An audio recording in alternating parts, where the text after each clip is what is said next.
pregunta, a toda la gente que está buscando de Cristo, a toda nuestra familia, a la gente que viene con otras enseñanzas, dice que estemos preparados para hacer esto. Y el día de hoy vamos a ver el mensaje de Pablo, cómo él presenta defensa ante un gobernador, Félix. Y es mi oración esta tarde, hermano, el mensaje es precioso, yo me enriquecí muchísimo, les decía en el estudio bíblico, que se trajeran casco porque vienen las pedradas fuertes. Es mi oración esta tarde que al escuchar este mensaje te llenes de pasión, hermano, te llenes de pasión para prepararte estudiando la palabra de Dios, para que sepas compartir el evangelio de una manera sabia pero contundente, obviamente con tu familia primero, ¿sí? Que sepas defender tus convicciones, esas convicciones que todos tenemos, que vienen de la palabra de Dios, y para sacar del error doctrinal tal vez a muchos hermanos o amigos o hermanos que son cristianos y que están siendo infectados con una enseñanza completamente antibíblica, ¿verdad? Y también es mi oración esta tarde, escúchame muy bien, que al escuchar el evangelio de la salvación de Jesucristo, yo no lo sé, solo tú lo sabes, hermano. A mí me sucedió hace muchos años. Es mi oración que no vayas a tener una actitud como la que tuvo Félix o Agripa de rechazo al evangelio. Porque estas gentes rechazaron el evangelio, ¿verdad? Gracias a Dios tenemos la Biblia, la palabra profética más segura. Estamos atentos para no cometer esta equivocación que cometieron estos dos gobernantes. Bueno, nos encontramos en los últimos capítulos ya del libro de los Hechos de los Apóstoles. Pablo está cumpliendo la promesa y profecía que le dio Jesús ahí en Hechos 9:15, cuando le dijo a Ananías, usted se acuerda, usa Dios a Ananías para imponerle manos a Pablo, para que se le cayeran las escamas, y entonces dice las siguientes palabras Jesús hablando de Pablo: instrumento escogido me es este, Pablo, para llevar mi nombre en presencia de los gentiles y de los reyes, de los gobernadores. Ahí está Pablo en este pasaje, enfrente del gobernador de toda la provincia de Judea en esos días, el año 62 después de Cristo, y le da también otra promesa, y que quiero decírsela porque a mucha gente no nos gusta oír. Me hablaba mi hermano, el pastor americano Scott, y a veces me pregunta, y esto es importante, me pregunta, ¿qué diferencias hay entre la cultura hispana y la cultura americana? Y cuando hablamos de esto hay que tener sabiduría porque pues, no queremos ofender a nadie, ¿verdad? Y lo hacemos con el fin de hacer una evaluación íntegra. Y entonces yo sí le digo, gracias a Dios que en la cultura hispana les puedes hablar directamente, fuerte, con la palabra de Dios, lo que la Biblia dice, y incluso les gusta cuando en algunas iglesias de la iglesia americana tú hablas fuerte, y si no son promesas y dulces y chocolates se van porque quieren nomás oír promesas y quieren oír cosas bonitas.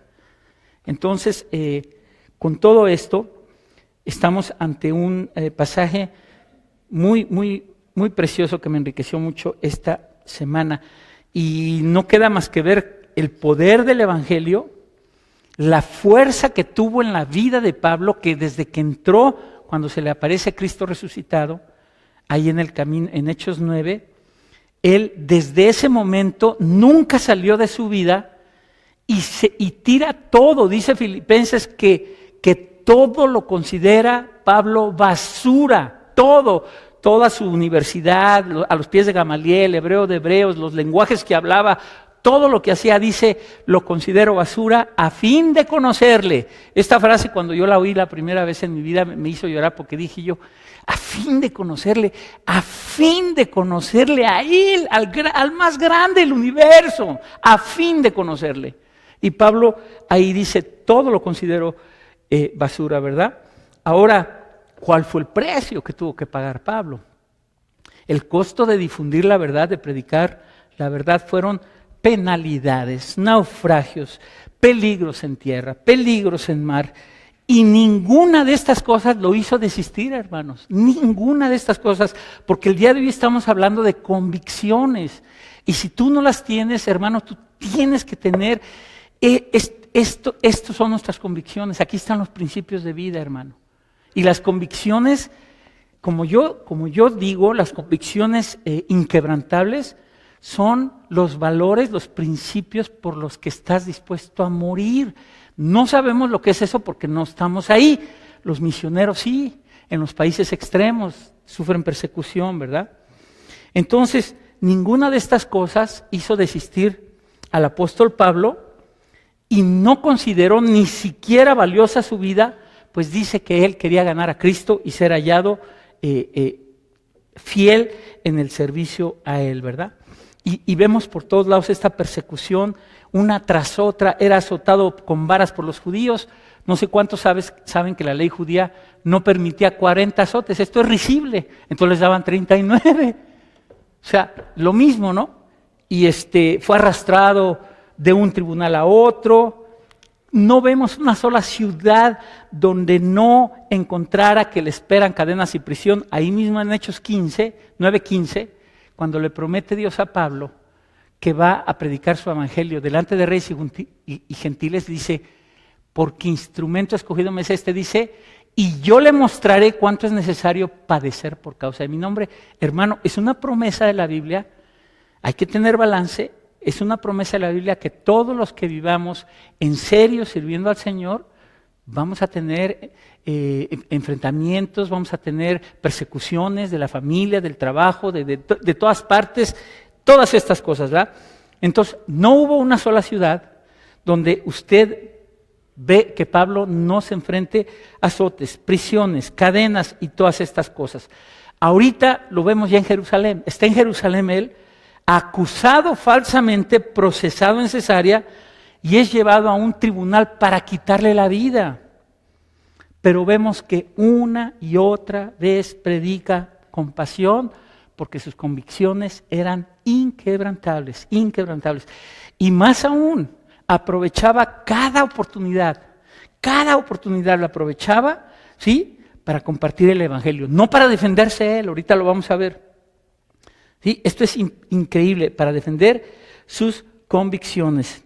Esto es precioso, ¿verdad? Convicción, vuelvo a repetir, es un valor, un principio, una verdad por la cual estás dispuesto tú a morir. Y aquí lo vemos en Hechos 24. Abra su Biblia en el capítulo 24 del libro de los Hechos. Y aquí lo vemos compareciendo delante del gobernador, ¿sí?, del procurador romano para ser juzgado en un juicio, escuchen, un juicio que está en juego su vida, en un juicio de vida o muerte, ¿verdad? Y repito, en lugar de comenzar a defenderse, aprovecha la oportunidad para compartirle el evangelio a este gobernador, que ahorita lo vamos a ver, pasa a un plano inferior, ¿verdad? Y en ese momento Pablo aprovecha y da una enseñanza sobre la resurrección y diserta sobre la justicia, el dominio propio y el juicio venidero. Fíjese los temas que él escogió, todos exactos para el gobernador Félix. Me recuerda que mi hermano Armando Alducín hace algunos meses me llama y es Dios abriéndole las puertas y me dice, Paco, voy a ir a predicarles no sé si me dijo el Senado de la República o el Congreso, donde están, ahí en Morazán, en México, no recuerdo si son los diputados o los senadores, pero Dios le dio la gracia de ir a compartirle a toda esta gente, ¿verdad? Que sabemos que la gran mayoría no usan la Biblia para gobernar. Lo explicábamos allá abajo, qué diferente los principios de gobernar que nos da el Señor a los que tiene el mundo. Entonces, Félix el gobernador es el juez y estando en esta silla de juez, vemos cómo durante este pasaje Dios invierte los papeles y ahora el prisionero, que es Pablo, se convierte de parte de Dios en el juez supremo y le dice a Félix y le anticipa el juicio venidero y le dice, si no tienes a Cristo, estás perdido y sin esperanza. Perdido y sin esperanza, ¿verdad? Y tenemos ante nosotros, en este pasaje que yo dividí en 4 secciones, tenemos a 4 personajes, que se los voy a decir, son Tértulo, el abogado, el orador que escogió el Sanedrín, tenemos a Pablo, tenemos a Félix y tenemos a Drusila, su esposa, por si le quiere poner nombre a alguna niña bonita o su esposa o alguien así, a Drusila, ¿verdad? La Biblia está llena de nombres también para unos muy bonitos y otros que uno dice, wow. Entonces, dividimos este pasaje en 4 partes. Tértulo y el Sanedrín, los primeros 9 versos.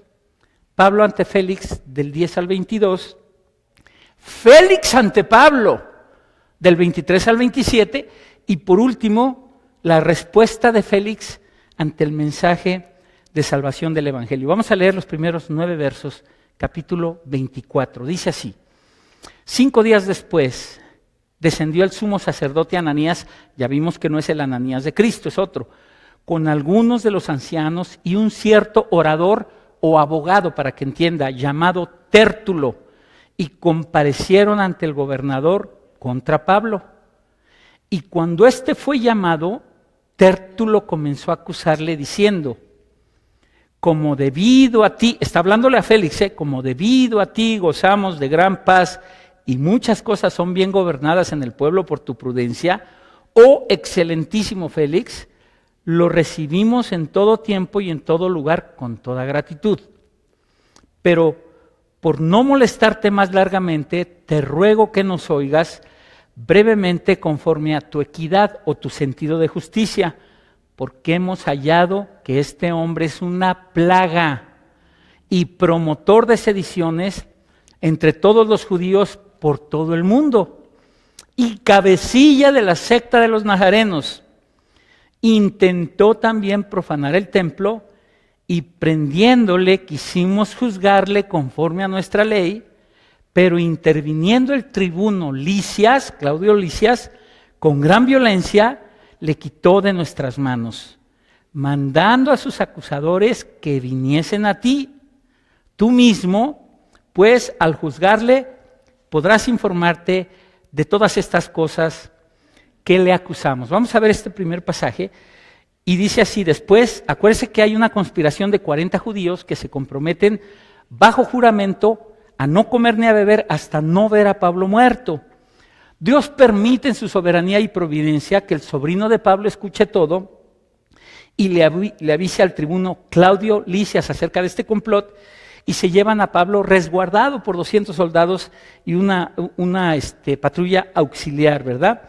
Entonces, estamos aquí y vemos a Pablo frente a Félix el gobernador, y Félix haciéndola de juez supremo, y vemos que lo primero que notamos es que el Sanedrín se lleva a un abogado, igual que todos nosotros aquí cuando vamos a corte, o si nunca ha ido a corte, el juez de alguna manera va a ver algo diferente si usted llega solo o si usted llega con un abogado. Entonces ellos se llevan a Tértulo, un abogado, alguien que sabía hablar bien, y lo primero que comenzamos a ver, o sea, este Tértulo era un conocedor de la ley romana y del proceder del tribunal romano, por eso se lo llevan, ¿verdad? Y lo primero que vemos es que usa palabras aduladoras. Lo que todos aquí en esta nación es un valor, el ser polite. Y no decimos que esté mal, ¿eh? A veces sentimos que es demasiado, pero lo primero que hace Tértulo es usar palabras claves como paz, gobiernas muy bien, providencia, estamos agradecidos, para ganarse al juez, en este caso al gobernador Félix, ¿verdad? Y recordemos que Félix era un gobernante que tenía crueldad y avaricia, ¿verdad? Y Pablo, siendo un siervo de Dios, se le acusa de ser una plaga, en este pasaje, y de ser promotor de sediciones entre todos los judíos por todo el mundo, y esto es muy significativo, y me quiero parar aquí, y dice cabecilla secta de los nazarenos. Es la primera vez que este nombre se da a los seguidores de Jesús, porque en Juan 1:46 usted ve que hablando de Jesús dicen, ¿acaso de Nazaret puede salir algo bueno? Y bueno, es el término que se usa para hablar a todos los que seguían a Jesús. Dentro de las acusaciones también se menciona que quiso profanar el templo. Esto ya lo explicamos hace 2 o 3 semanas. ¿Cómo? Cuando él lleva a estos 4 judíos recién convertidos, los rapa, paga por sus gastos y los lleva a cumplir el voto nazareno, en el templo de Jerusalén, y eso lo explicamos más profundamente en el libro de los Efesios. En el templo de Jerusalén hay una pared, o había una pared, que dividía el atrio de los judíos y de los israelitas. Acuérdense que los israelitas eran elitistas, o sea, ellos no querían a los samaritanos, no querían a los gentiles, y Dios les tiene que mostrar que Él ya limpió todo. Había una pared, y eso era un lugar para los judíos, y había otro lugar para los gentiles. Y entonces Pablo nunca quiso meter ahí a estas personas, pero de ahí se tomaron para decir que había profanado el templo. Y le quiero decir que esa pared tenía un letrero que decía: cualquier gentil que pase de aquel lado será muerto a pedradas.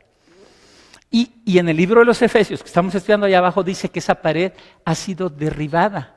Ya no existe, somos uno, judíos y gentiles uno. Entonces, todas estas acusaciones las hace Tértulo para tratar de impresionar a el gobernador Félix. Vámonos a la segunda porción, comenzando del verso 10, la segunda porción, y dice así, desde el 9 voy a leer porque le da, desde el 10, que le da permiso al gobernador con una señal para que Pablo hable, y dice así: habiéndole hecho señal el gobernador a Pablo para que hablase, éste respondió, y estas son las palabras de Pablo: porque sé que desde hace muchos años eres juez de esta nación, con buen ánimo haré mi defensa. Fíjese la falta de flattering, ¿cómo se dice? Échele fuerte que no oigo. Perspicacia, la falta de estar adulando a la gente. Por ahí el otro día le compartí algo a mi hermano Mike Harrison, que le gustó mucho y que hemos tratado de aprender mi esposa y yo, y se los comparto por si se lo quiere llevar a su vida, echarlo al costalito de su vida. Estamos tratando de ser inmunes tanto a la crítica destructiva como a gente que llegue y nomás te halaga y te halaga. Las dos no sirven, o sea, ni hasta acá ni hasta allá. Entonces, es un balance. Entonces, Pablo no usa de estarle halagando, y dice: con buen ánimo haré mi defensa. Y dice: como tú puedes cerciorarte, no hace más de 12 días que subí a adorar a Jerusalén. Y no me hallaron disputando con ninguno, ni amotinando a la multitud, ni en el templo, ni en las sinagogas, ni en la ciudad, ni te pueden probar, porque no había testigos, y la ley de Levítico decía que se necesitaban testigos, no te pueden probar las cosas de que ahora me acusan. Pero esto te confieso, y aquí comienza Pablo, que según el camino, acuérdense que los del camino son los cristianos, que ellos llaman herejía, así sirvo al Dios de mis padres, creyendo todas las cosas que en la ley y en los profetas están escritas como usted y yo la debemos de creer, teniendo esperanza en Dios, la cual ellos también abrigan de que ha de haber resurrección de los muertos, así de justos como de injustos, todos, justos e injustos van a resucitar, y por esto procuro tener siempre una conciencia sin ofensa ante Dios y ante los hombres. Pero pasados algunos años, vine a hacer limosnas a mi nación y presentar ofrendas. Estaba en ello cuando unos judíos de Asia me hallaron purificado en el templo, no con multitud ni con alboroto. Ellos debieran comparecer ante ti y acusarme si contra mí tienen algo. O digan estos mismos si hallaron en mí alguna cosa mal hecha, cuando comparecí ante el concilio. Qué similitud con el juicio de Cristo cuando dice, que he hecho absolutamente nada, ¿verdad? A no ser que estando entre ellos prorrumpí en alta voz acerca de la resurrección de los muertos, soy juzgado hoy por vosotros. Vea lo que dice el verso 22, que es lo que nos conecta a la tercera porción y donde más tiempo nos vamos a llevar. Entonces Félix, oídas estas cosas, estando bien informado de este camino, Pablo se dedica a hablarle de la resurrección, les aplazó diciendo: cuando descendiere el tribuno Lisias, acabaré de conocer vuestro asunto, ¿verdad? La Biblia dice que gracias a esta defensa de Pablo, o a la manera en que la maneja, Félix conoció el Evangelio, y dice que lo conoció de mejor manera el camino de Cristo. Y aquí hay una enseñanza, hermano, que te quiero compartir para que te la lleves. Pablo aprovechaba todas las oportunidades que tenía, sea que fuera azotado, acusado, encarcelado, predicando, y en esta ocasión lo hace ante Félix, y que Dios te dé sabiduría para aprovechar todas las ocasiones que tengas, hermano. Ahí viene la Navidad, y ahí vienen las fiestas, y es increíble, y perdóname, mira, arbolitos, y hay gente que, no, que el árbol, que. Hermano, lo que Dios ve es tu corazón.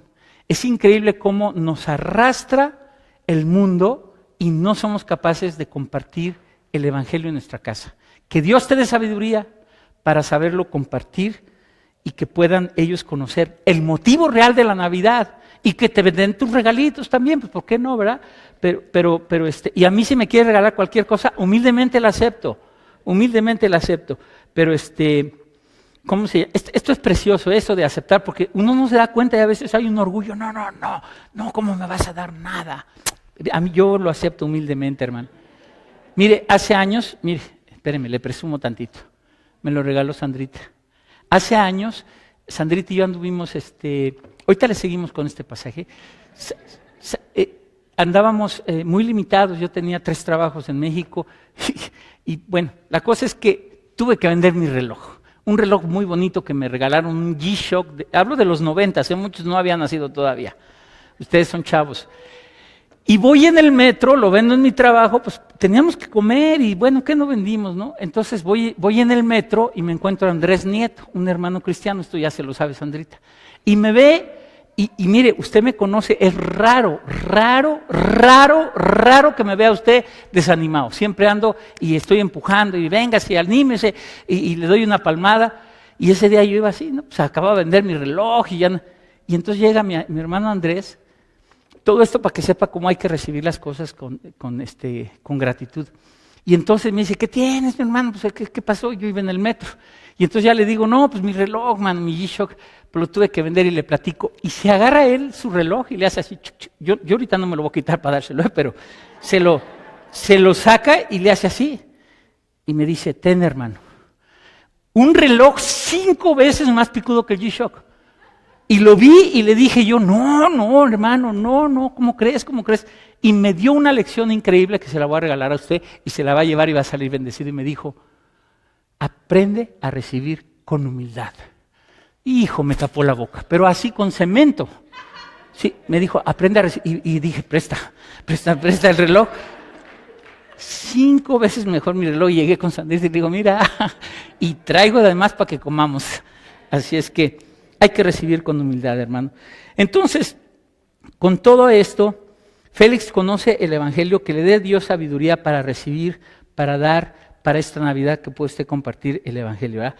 Le quiero decir que esta es la tercera de 5 defensas que Lucas registra de Pablo, ¿verdad? Nos faltan todavía ver cuando está con Agripa, y me hace recordar las palabras de Jesús para que usted también, esto es para hoy, hermano. Cuando os entreguen o estés en situaciones difíciles, no os preocupéis por cómo o qué hablaréis, porque en aquella hora os será dado lo que habéis de hablar, porque no sois vosotros los que hablas, sino el Espíritu Santo que mora dentro de ti. Y esto es lo que tú tienes que saber, que Dios está contigo y que cuando le compartas el Evangelio, tú no eres quien para convertir a tu familiar, pero sí para compartirle y decirle al Señor, Señor, yo ya compartí el Evangelio y que aquí tú hagas tu obra. Ahora sí, véngase a la tercera porción, hermano, 22 en adelante, que esto es lo más precioso. Y mire lo que dice, y estamos aquí, escúcheme, Félix ante Pablo, ya no el Pablo ante Félix. Mire lo que dice, versos del 23 en adelante. Y mandó el centurión que se custodiase a Pablo, pero que se le concediese alguna libertad. Como era ciudadano romano, le dejaban que le vinieran a ver familiares y que no impidiese a ninguno de los suyos servirle o venir a él. Escuche con mucha atención. Algunos días después, viniendo Félix con Drusila, su mujer, que era judía, llamó a Pablo y le oyó acerca de la fe en Jesucristo. Pero al disertar Pablo, le voy a dar 3 puntos y los vamos a revisar cada uno. Pero al disertar o enseñar Pablo acerca de la justicia, del dominio propio y del juicio venidero, ¿qué hizo Félix?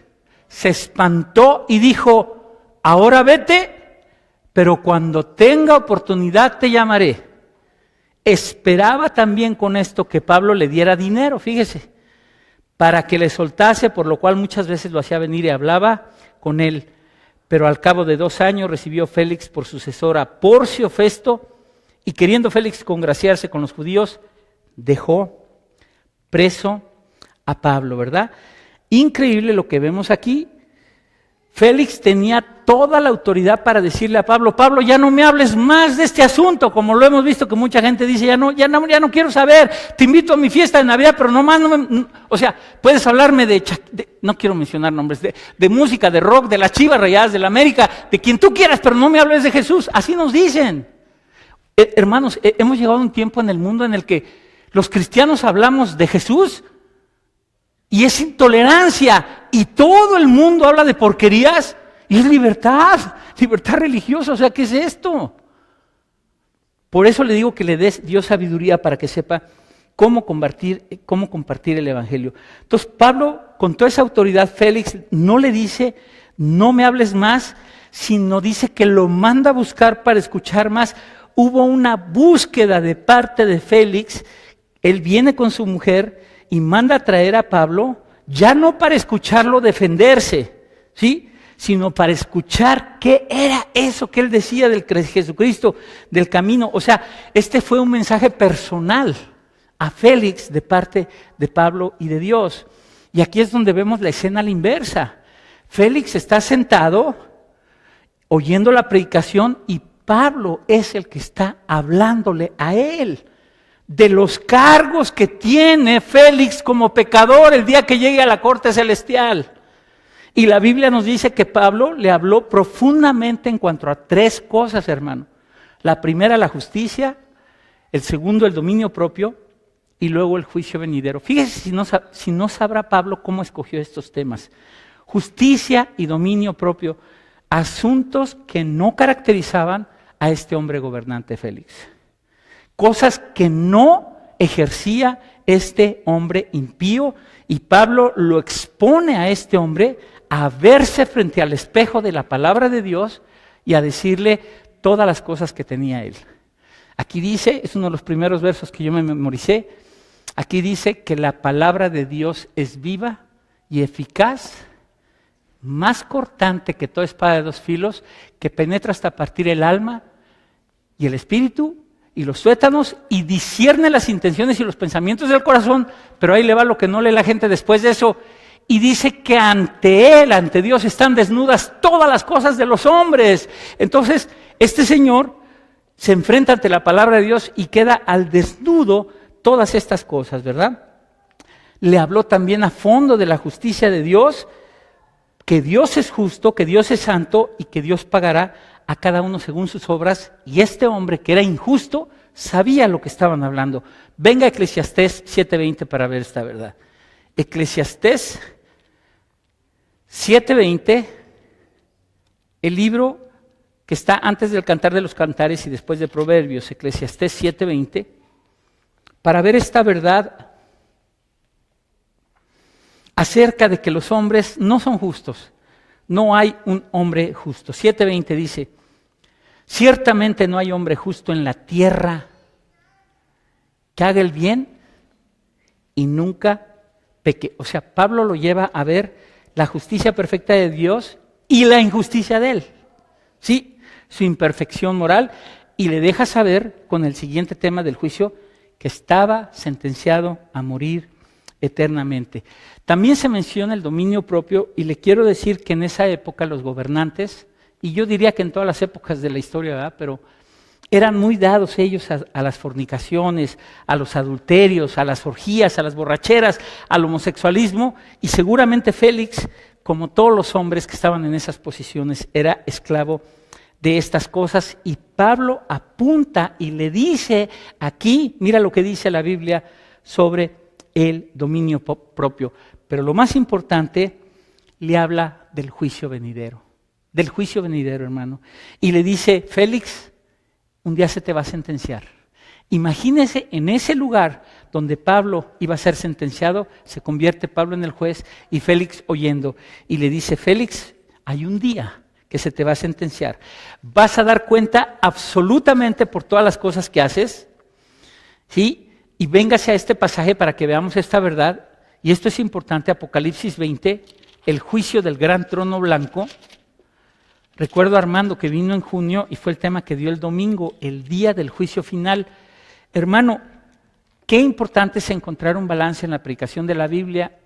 Sin afán de criticar a nadie, hay iglesias que se enfocan únicamente en el amor de Dios. Hay iglesias que se enfocan únicamente en los demonios, otras que se enfocan únicamente en la teología de la prosperidad o cosas malas.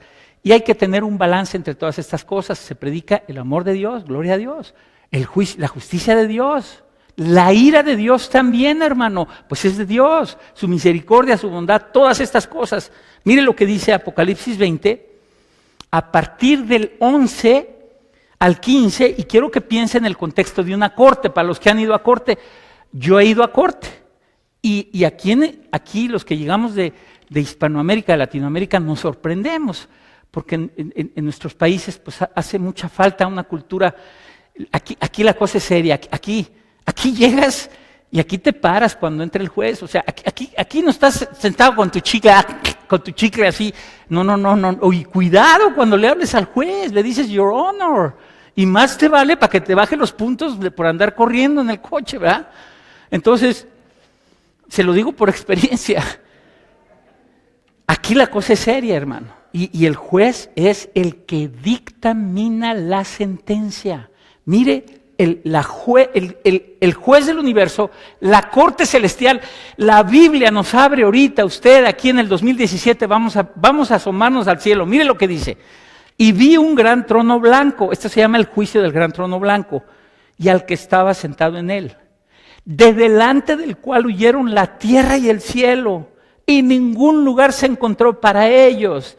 Y vi a los muertos grandes y pequeños, no habla de tamaño, sino de posiciones, autoridades, y los que no eran nada, de pie ante Dios.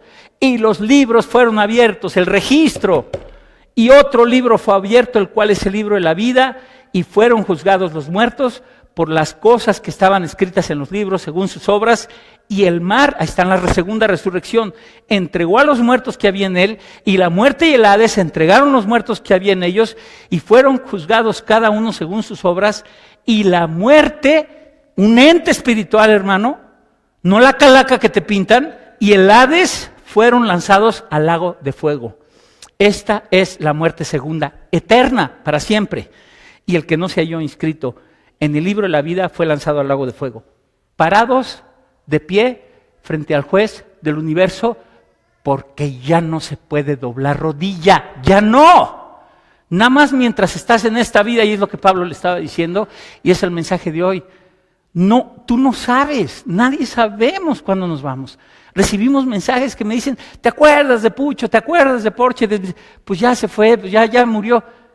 Nadie sabe, hermano.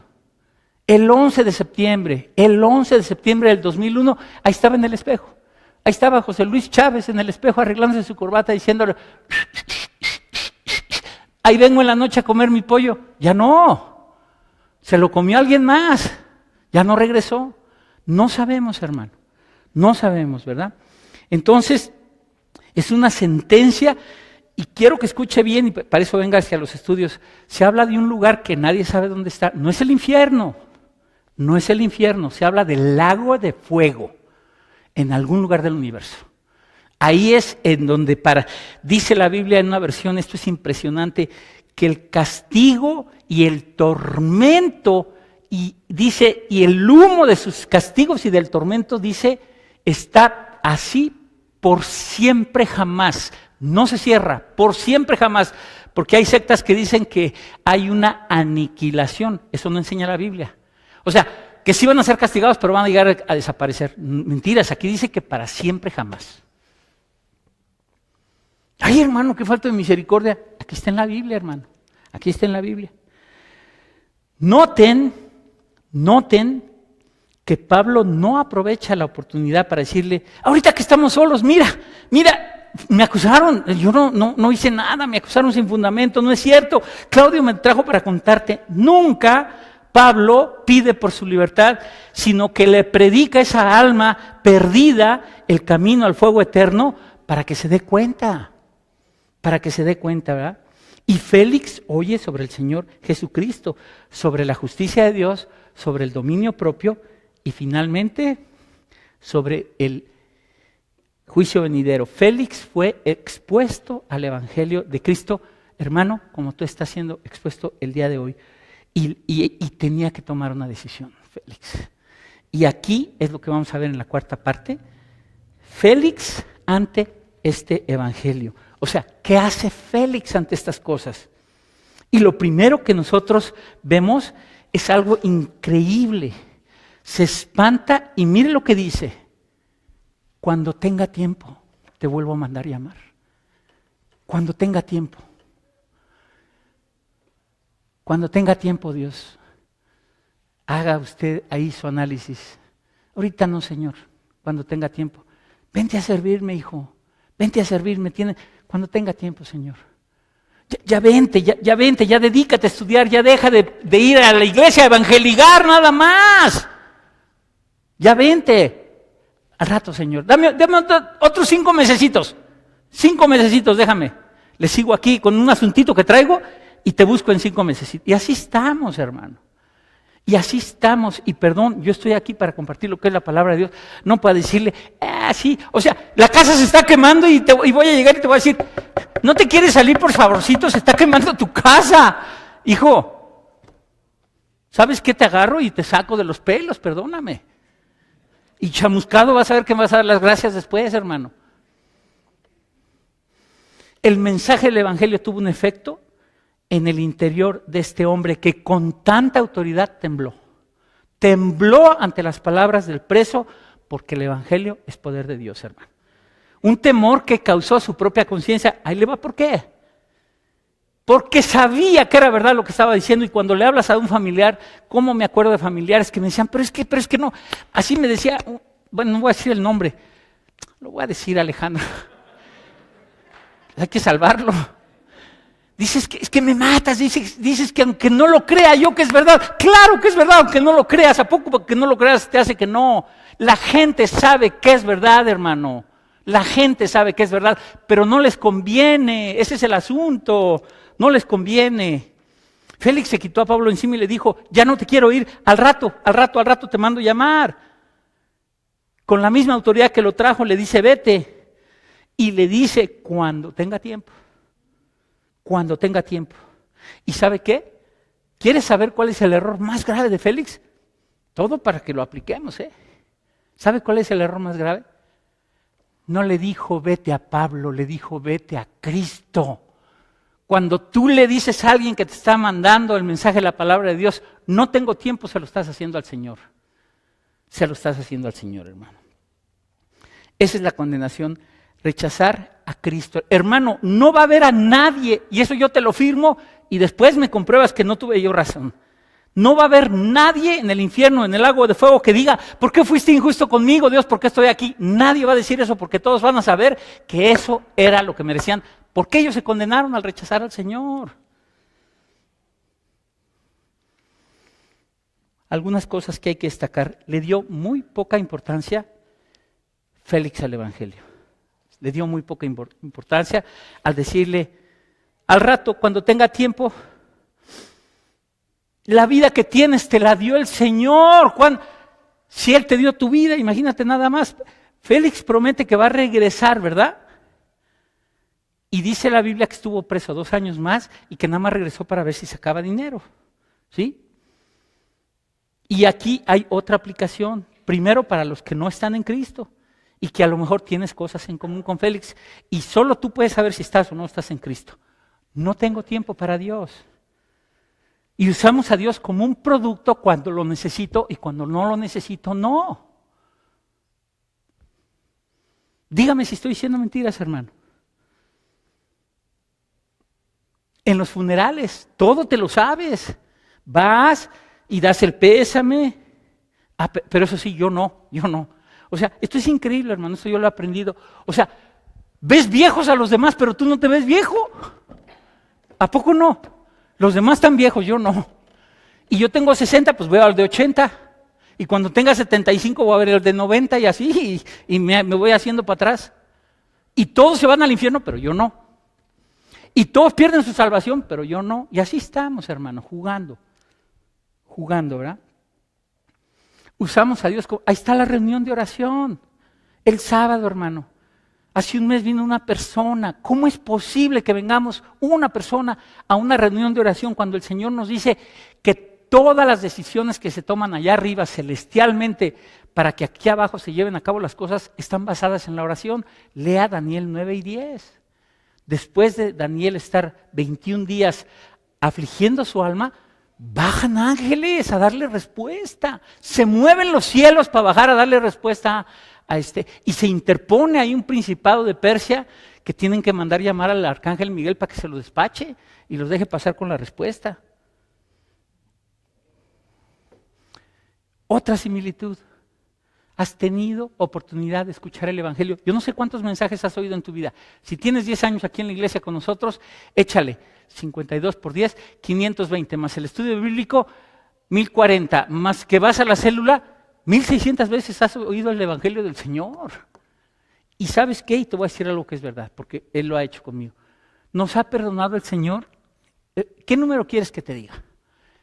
¿897,430 veces o estoy corto? Y es hora de decirle, ¿sabes qué? Ya, Señor. Y además se lo digo con toda humildad, vienes a una iglesia donde se predica la Biblia. No soy un gran predicador, hermano. ¿Sabe cuál es mi título? Siervo inútil. Eso me gusta. Siervo inútil. ¿Sabe por qué soy? Ni siquiera. ¿Sabe por qué no? Porque dice Lucas 17:10, y cuando hayáis hecho todo lo que se os mandó a hacer, yo todavía no hago todo lo que se me mandó a hacer, llámense siervos inútiles, así es que ni a siervo inútil llego, soy aspirante a siervo inútil, y me late, fíjate. No sé dónde ande usted, ¿verdad? Tienes el privilegio de que se te predica la palabra de Dios, hermano, sanamente, tratando de estar comprometido con esta verdad, defendiendo nuestras convicciones, ¿verdad? Y conocemos el corazón humano. Y por último, seguirás hasta hoy rechazando el Evangelio igual que Félix. Al rato. Mire, yo no sé por qué, nunca uso nada para balconear, pero hay un hermano que lo quiero bautizar y siempre le corre. Chale, o sea, hasta el agua te la calentamos, hijo, o sea, no te estoy diciendo que al río te mandamos a la presencia del Señor de un trancazo, no, calientita el agua. Hay algo, hermano. ¿Sabe qué es? No queremos comprometernos con el Señor. Una cosa es oír la palabra de Dios, hermano. Bueno, hasta versos te sabes, y otra, rendirle tu vida al Señor. ¿Sí? Rendirle tu vida. No estoy preparado aún, Señor. Yo lo dije hace años. No, Señor, todavía no estoy preparado. Hasta que resuelva mi vida, te busco. Pues si el futuro no depende de ti, el futuro es del Señor. Mire, el pasado ya pasó, ¿verdad? Qué bárbaro, qué sabiduría, ¿verdad? El pasado ya pasó. El futuro todavía no llega. Y el hoy y el aquí, para mí, yo jefe, yo soy el dueño, yo soy el emperador, yo me lo doy a mí. Me lo entrego a mí. ¿Qué le entregas al Señor? Hermano, ¿por qué se rechaza a Cristo? O sea, y usted sabe que aquí no vendemos el evangelio de la prosperidad, y que calles de oro, y que vente, y que se acabaron tus problemas, y el Señor te va a ayudar. No. Aquí dice la Biblia que agarras una cruz y vas a morir a tu egoísmo. Y si quiere que le ayudemos, aquí le cortamos también partes de usted. No hay problema. Estamos para eso, ¿verdad? Entonces, no rechazamos a Cristo porque no nos conviene. Porque es dejar mi Dios, es dejar mi ídolo, es dejar mi trono sobre el cual yo estoy sentado. Las demandas de Cristo no encajan ahorita en mi vida, al rato cuando tenga tiempo. Y Cristo te está llamando para resolver ese problema. Increíble que le digamos a Cristo no y Él nos llame. Y te dice, el que a mí viene, no le echo fuera. Por eso a mí no me gusta torcerle la mano a nadie, ni manipulamos a nadie, hermano.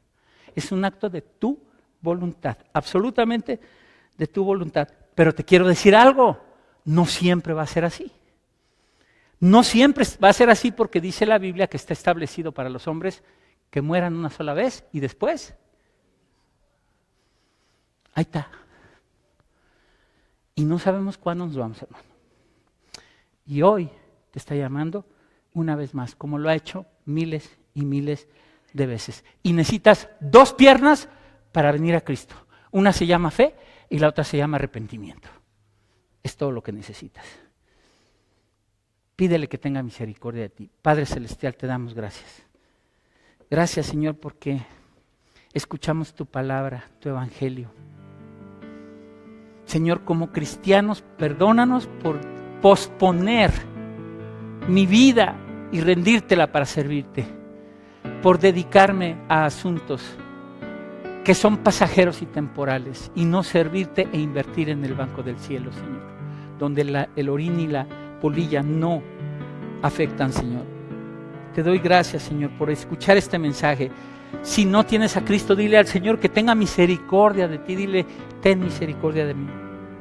Perdóname, sálvame. Sálvame, sálvame, Señor. Me arrepiento de todos mis pecados. No quiero cometer el error que Félix cometió. Te damos gracias, Señor. Te damos gracias. Gracias por tu palabra. Gracias por Pablo. Gracias por las convicciones que tenía inquebrantables.